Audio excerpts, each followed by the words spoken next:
satu pribadi. Ingat ya, ketika orang, artinya dia itu punya tiga apa? Pemikiran, tiga kehendak. Sedangkan Bapa, Anak, dan Roh Kudus ini adalah satu, yaitu Allah. Bagian-bagian dari Allah. Artinya ketika ini walaupun berbeda, tetapi satu pikiran atau satu kehendak gitu. Nah, kalau satu kehendak, otomatis kita tidak bisa mengatakan bahwa itu adalah politeisme. Ingat ya, kecuali tiga pribadi yang tadi saya jelaskan itu mempunyai tiga kehendak, maka Anda bisa berasumsi itu adalah politeisme. Saya tadi menjelaskan tentang manusia, bagaimana kita manusia yang mempunyai satu pribadi saja, ketika roh kita terlepas dari kita dengan jelas bisa melihat dua unsur yang berbeda. Bedanya kita mati. Ya, tubuh kita mati, sedangkan roh kita itu hidup. Sedangkan Allah, firman-Nya itu hidup, rohnya juga pun hidup gitu. Itu perbedaannya yang harus kalian pahami mengenai Tritunggal. Ya, gitu. Oke, Bang Demian. Saya lanjut dulu dikit. Sebentar, sabar ditahan dulu biar Mas Bonar langsung, biar nggak lepas Iya. Jadi ada dua catatan yang perlu kita bahas di sini, Bang Demian. Yang pertama adalah apakah tiga pribadi itu adalah tiga free will, memiliki tiga free will sendiri-sendiri atau tidak? Bang Demian, saya sarankan pergi ke Bang Deki untuk mencari tahu. Sesuai dengan sebentar, Bang. Tunggu. Jadi Bang Demian saya sarankan pergi ke Bang Deki untuk mencari tahu apakah tiga pribadi itu punya free will sendiri-sendiri atau dua Tuhan yang lain itu hanya wayang bagi Tuhan yang besar. Itu perlu Bang Demian pahami. Nah, lalu kemudian Bang Demian perlu membaca Bible di mana Yesus pada saat mau disalibkan berusaha menghindar. Dia punya kehendak berusaha menghindar. Tapi kemudian dia Islam, berpasrah diri, kan gitu jadinya. Sehingga kemudian dia setia sampai akhir gitu. Artinya apa? Artinya bahwa ketiga Tuhan itu masing-masing punya free will sendiri-sendiri. Dan kemudian bukan wayang bagi Tuhan yang lain. Itu yang pertama. Yang kedua, bagi Bang Demian yang suka pakai analogi tubuh, jiwa, dan roh, silakan pergi kepada Bang Samuel Siahaan. Nanti abang akan dikatain, kamu itu oneness wannabe. Artinya apa? Kamu pingin punya satu pribadi. Kamu pingin punya satu pribadi, padahal tiga pribadi, dan kemudian kamu membidatkan oneness. Itu Bang Demian. Baik, terima kasih Mas Bonar. Silakan, Demian. Iya, gini, kita ngomongnya pakai dalil saja. Saya pikir penjelasan saya itu udah sangat jelas ya, tentang Roh Kudus bukan firman, firman bukan Roh Kudus, dan firman bukan Bapa, dan sebaliknya. Saya ngomong pakai dalil ya. Yohanes 14 ayat 10, Yesus berkata, tidak percayakah engkau bahwa aku di dalam Bapa dan Bapa di dalam aku? Apa yang aku katakan kepadamu tidak aku katakan dari diriku sendiri, tetapi Bapa yang diam di dalam aku.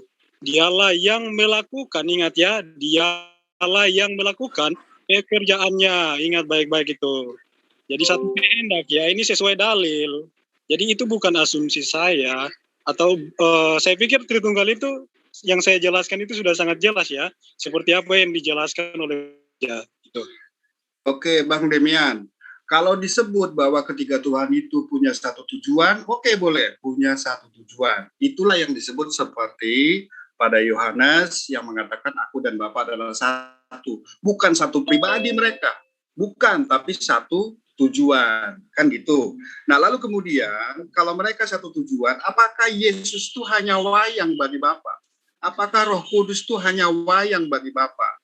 Kalau Yesus dan Roh Kudus tidak punya kehendak sendiri, berarti Yesus itu hanya wayang yang sedang diatur oleh dalang, yaitu Bapa. Nah, lalu kemudian pertanyaannya adalah kita harus pakai dalil. Waktu penyaliban, Yesus itu berusaha untuk menghindar. Artinya dia punya free will-nya sendiri. Kan gitu. Kecuali tidak ada ayat itu, maka kemudian kita bisa bilang bahwa Yesus itu wayang bagi Bapa yang jadi dalang gitu. Makasih. Baik, terima kasih. Bagaimana Demian? Disanggah atau sudah cukup? Atau dilemparkan ke Joker? Demian? Oh, tidak direspon. Silakan. Iya, begini. Tadi saya menjelaskan itu udah sangat jelas ya, mau Anda terima atau tidak itu urusan Anda. Nah, terus kemudian kalau kita berbicara tentang firman yang menjadi manusia, ingat ya di dalam tafsiran para rasul itu menjelaskan ketika firman itu menjadi manusia, dia mengosongkan dirinya, artinya dia itu merendahkan dirinya. Jadi ketika kamu membaca Alkitab dan melihat atau melihat sifat Yesus yang mau menghindar, sebenarnya itu bukan menghindar, Pak. Ya, saya kasih contoh begini, ketika salah satu murid Yesus ingin supaya Yesus tidak mau disalibkan, tetapi Yesus malah berkata kepada dia bahwa iblis keluarlah. Nah, artinya apa? Yesus memang ingin itu terjadi, bukan tidak mau itu terjadi. Jadi ketika dia merendahkan dirinya sebagai manusia, maka dia mempunyai sifat itu. Bukan artinya kita harus menilai itu sebagai berbeda kehendak. Faktanya apa? Yesus dari datang ke dalam dunia sampai disalib, sampai naik ke surga itu, segala nubuatan-nubuatan di dalam perjanjian lama, dia jalankan sebagai firman yang menjadi manusia itu. Jadi satu kehendak. Ada di dalam, saya udah lupa ya dalilnya di mana, bahwa firman itu keluar dari Sang Tuhan dan dia akan melakukan segala pekerjaannya dengan baik dan akan kembali lagi kepada Tuhan. Itu sangat jelas. Ya, makasih Bang Demian. Jadi kalau menurut saya, ya Trinitas ini bunglon Bang Demian. Oleh karena itu, kadang-kadang Bang Demian tuh jangan bertengkar dengan Muslim seperti saya. Tapi lebih baik untuk diskusi dengan Pak Deki Ngadas, supaya apa? Supaya kemudian tidak ada perselisihan antara kita berdua gitu. Nah, lalu kemudian yang kedua yang perlu kita sampaikan, kalau Bang Demian bilang bahwa Yesus itu tidak punya free will-nya sendiri, itu artinya Yesus itu adalah wayang. Artinya dia bukan pribadi Tuhan yang mandiri, tapi dia pribadi. Ini Pak, saya tidak pernah bilang kalau Yesus itu tidak mempunyai kehendak sendiri. Tetapi tiga pribadi ini mempunyai satu kehendak. Bukan berarti salah satu dari tiga pribadi itu ada yang tidak mempunyai kehendak, Pak. Oke, jadi kan Bang Demian udah bilang bahwa Yesus itu punya free will sendiri, toh. Saya kira itu udah cukup sebagai dasar waktu nanti Bapak bertemu dengan Pak, saya tidak Pak pernah Deki Ngadas. Dengar dulu baik-baik. Saya tidak pernah bilang bahwa hanya satu pribadi yang mempunyai, artinya gini, saya tidak berkata bahwa Yesus mempunyai kehendak sendiri, Bapa mempunyai kehendak sendiri, Roh Kudus mempunyai kehendak sendiri. Karena itu penjelasan dari Theos. Ingat ya, saya menjelaskan tiga pribadi ini mempunyai satu kehendak. Tiga pribadi mempunyai satu kehendak. Jadi jangan Anda asumsikan atau membolak-balik itu. Pak Demian. Jika Anda katakan begini, anak punya kehendak, saya menjelaskan anak punya kehendak, Roh Kudus punya kehendak, Bapa punya kehendak, berarti sudah tiga kehendak. Nah ini kan sudah kebalik-balik. Jadi Anda mau berusaha memutarbalikan itu. Oke, Pak Faisal suaranya kedengaran. Jadi begini Bang Demian ya, kalau kita baca perisai Trinitas tadi, itu jelas ya bahwa ada tiga pribadi, God yang kemudian sama-sama God. Pertanyaannya adalah mereka punya free will sendiri-sendiri nggak? Saya bilang ya, mereka punya free will sendiri-sendiri. Lalu kemudian pertanyaan berikutnya adalah tujuannya sebentar. Tujuannya satu nggak? Tujuannya satu nggak? Nah, kalau menurut Kristen, tujuannya satu, yaitu penyaliban Yesus. Ngomong harus pakai dalil, Pak. Tunjukin dalil bahwa ketiga pribadi ini mempunyai ini yang berbeda-beda. Pak, gini loh, Pak Demian. Jadi pertama ya, apakah Yesus itu punya free will sendiri? Iya. Dalilnya di mana? Waktu Yesus itu menolak, ya, berusaha menghindar penyaliban. Yang berikutnya, apakah Yesus dalilnya Pak? Dalilnya mana? Yesus menolak penyaliban. Dalilnya mana, Pak? Oke, bentar ya, aku share screen ya. Iya. kadang-kadang memang harus pakai dalil, betul Pak Kusnadi. Nah, share screen.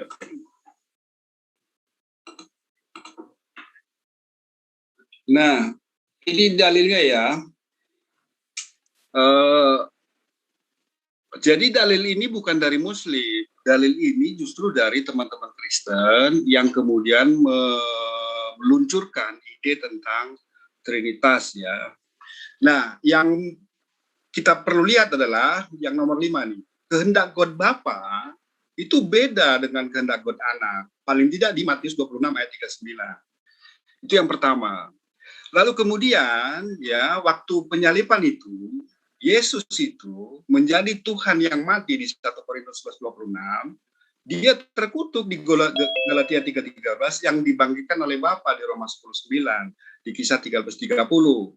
Nah, ini bisa jadi memang kita anggap bahwa Yesus itu hanya boneka yang kemudian bersedia tanpa kehendak, tanpa akal, lalu kemudian dia itu disalibkan. Bisa aja kalian bilang seperti itu. Pak, pertanyaannya dalilnya mana? Yesus menolak disalibkan. Pak Kusnadi, kehendak Bapa itu kan Joker itu Joker bukan Kusnadi. Gini, enggak ada. Coba Bapak baca. Matius 26 ayat 39. Oke. 26 ayat 39 itu kan Yesus dia berusaha untuk menghindar dari penyaliban. Matius berapa, Pak? Matius 26 ayat 39. Artinya Yesus kita baca dulu, Pak. Baca dulu, Pak. Kita terusin dulu. Artinya Yesus itu adalah pribadi God yang punya akal. Bukan pribadi God yang nggak punya akal, Bang. Itu loh. Dia perlu dong. Enggak, belum pasti. Coba dilihat dalilnya udah. Matius 26. Itu Yesus dengar dulu. Di ayat itu tidak menolak untuk disalibkan, justru dia berkata bahwa kehendak Bapa lah yang terjadi. Jadi kalau Bapak berasumsi, silakan dibacakan aja, Pak. Apa saya mau baca? Bacakan. Aku nama tidak sampai nama. Noise, sabar, noise. Iya. Maka ia maju sedikit, lalu sujud dan berdoa, katanya, ya Bapakku, jikalau mungkin biarlah cawan ini lalu daripadaku, tetapi janganlah seperti yang ku kehendaki, melainkan seperti yang engkau kehendaki. Jadi sama sekali ini, dengar dulu Pak. Sebentar dulu, ada berapa kehendak di dalam itu? Tadi Bapak bilang bahwa Yesus menolak disalib, padahal enggak, sama sekali enggak. Ini kan fitnah. Itu yang pertama Pak. Bang Demian, jangan pindah. Kembali ke sini dulu. Yesus tuh punya kehendak nggak di situ? Yesus punya kehendak nggak? Punya akal nggak di situ? Ya punya. Oke, bungkus satu. Ya, oke, nggak apa-apa. Bungkus ya. Kenapa Demian? Bungkus ya. Lalu kemudian yang kedua, apakah Yesus berusaha menghindar nggak di situ? Sama sekali enggak. Silakan dibaca ayatnya. Coba diulangi. Ya, saya bacakan ulang ya. Maka ia maju sedikit lalu sujud dan berdoa, katanya, ya Bapakku, jikalau sekiranya mungkin biarlah cawan ini lalu daripadaku, tetapi janganlah seperti yang ku kehendaki, melainkan seperti yang engkau kehendaki. Ingat ya. Jadi di sini dengan jelas Yesus tidak menghindar dari penyaliban, mengikuti kehendak Bapa itu. Ini ada penjelasannya juga, ketika firman itu menjadi manusia, itu dia berdoa. Dengar dulu.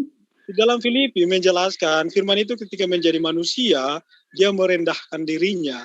Jadi kalau Bapak menarasikan, tadi kan sudah saya jelasin nih, tentang ketika firman itu merendahkan diri, dia berkata seperti yang ini, contohnya, Bapak katakan bahwa dia menghindar dari penyaliban, padahal sama sekali kan nggak ada gitu loh. Nah, saya sudah tunjukin dari kitab Yohanes mengenai Yesus berkata, tidak percaya ke engkau bahwa aku di dalam Bapa dan Bapa di dalam aku.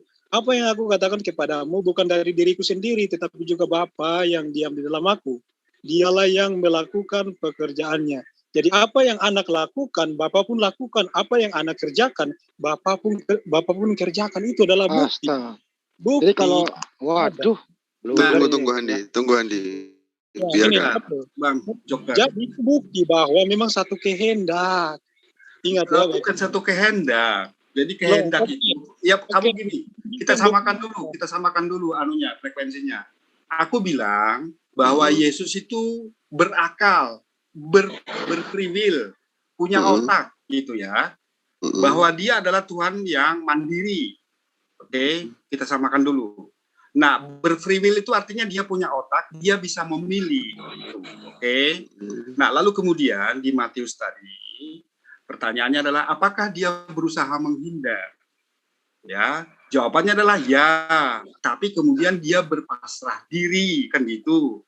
Ya, nah lalu kemudian dia berpasrah diri itu apa? Free will kah? Bukan, tujuan.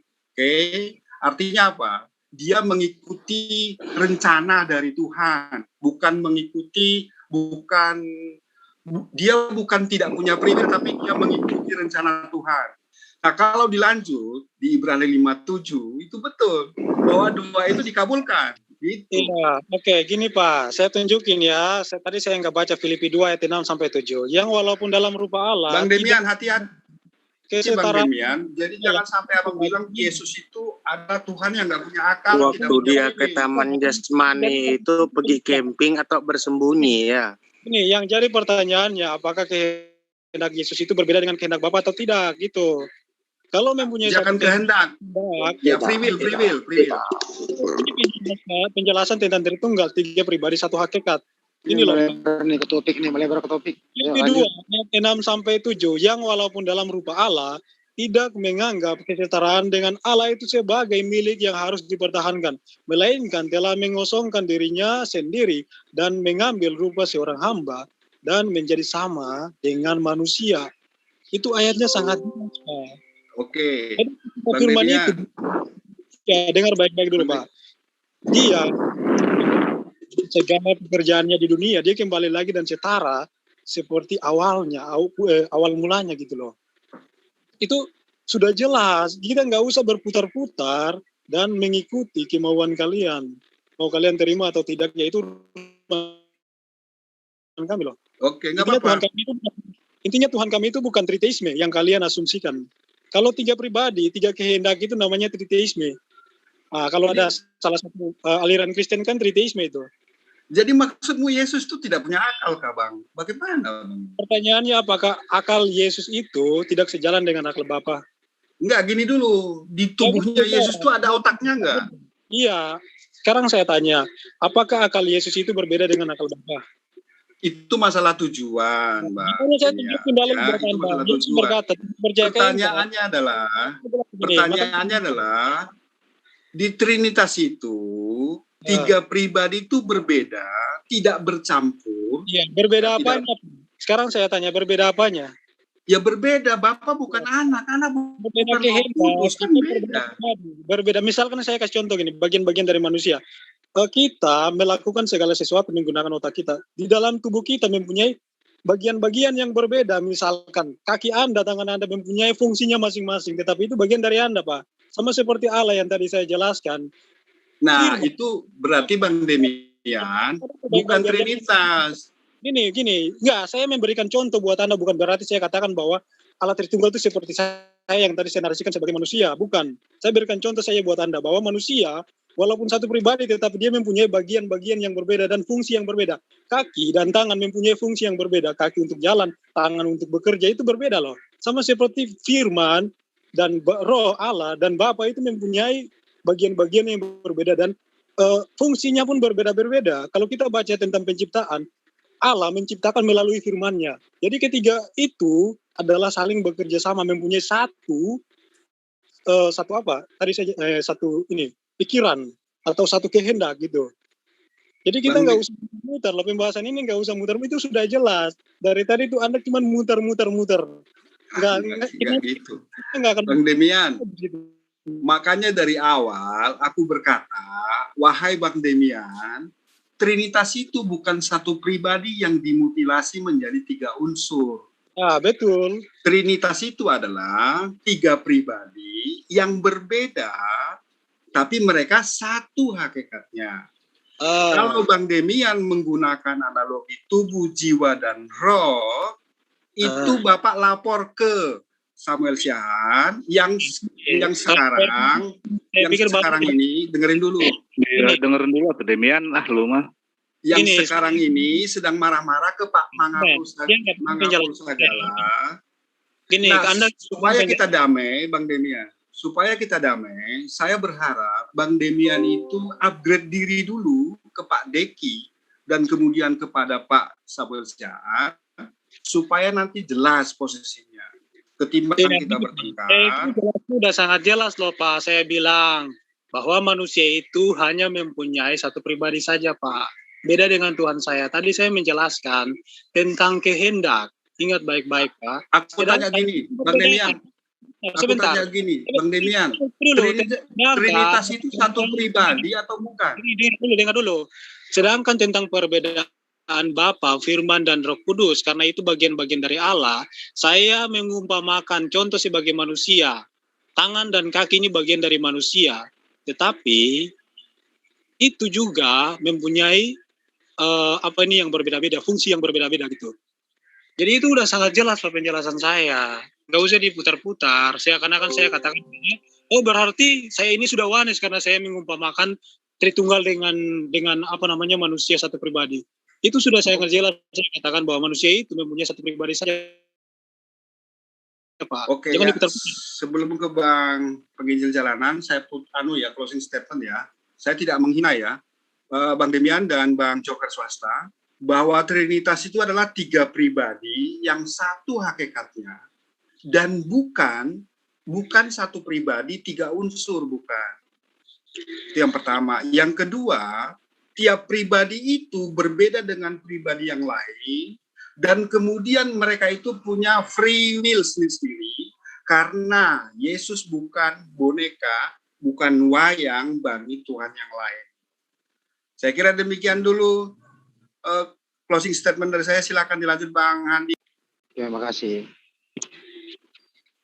Bang Juma, ada yang mau ditambah Bang Juma? Boleh interupsi sebentar Bang Andi? Ya. Itu Ustadz Mahmud masuk katanya ini Zoom di lock ya? Enggak di lock kok. Di lock atau diapain itu? Enggak ada. Dia tadi baru nelpon saya. Di lock Pak Banjul? Iya, bentar. Padlock memang biar nggak keluar masuk orang yang ke sini. Kalau begitu teman-teman dari Kristen silakan bergeser, Mas dari Dayak silakan bergeser ke room taktikal. Yang mau live di sini silakan di reset untuk membuat tema tentang kajian dari Ustadz Umar. Demian, Joker bisa berpindah ke ruang taktikal? Bisa Pak. Oke, taktikal ya.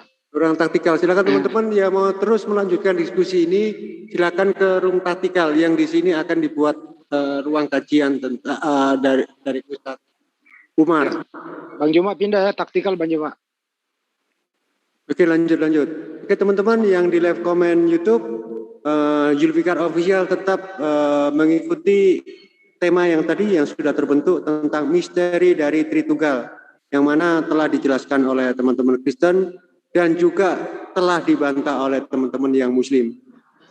Buat teman-teman yang mau ikut kajian tetap ada di sini, bisa nanti bergeser ke channel-channel yang lain yang akan menyiarkan dari Ustadz Umar. Ini Mas Fai, Mas Fai, handres dulu Mas Fai. Oke. Mas Fai, handres dulu. Oh ya, sebentar. Handres untuk saya kasih status CEO saudara. Oke. Saya kasih status CEO host, nanti di-handle. Saya akan bergeser ke room taktikal. Oke, silakan. Oke. Assalamualaikum Pak Ustadz Mahmud, Umar Mahmud.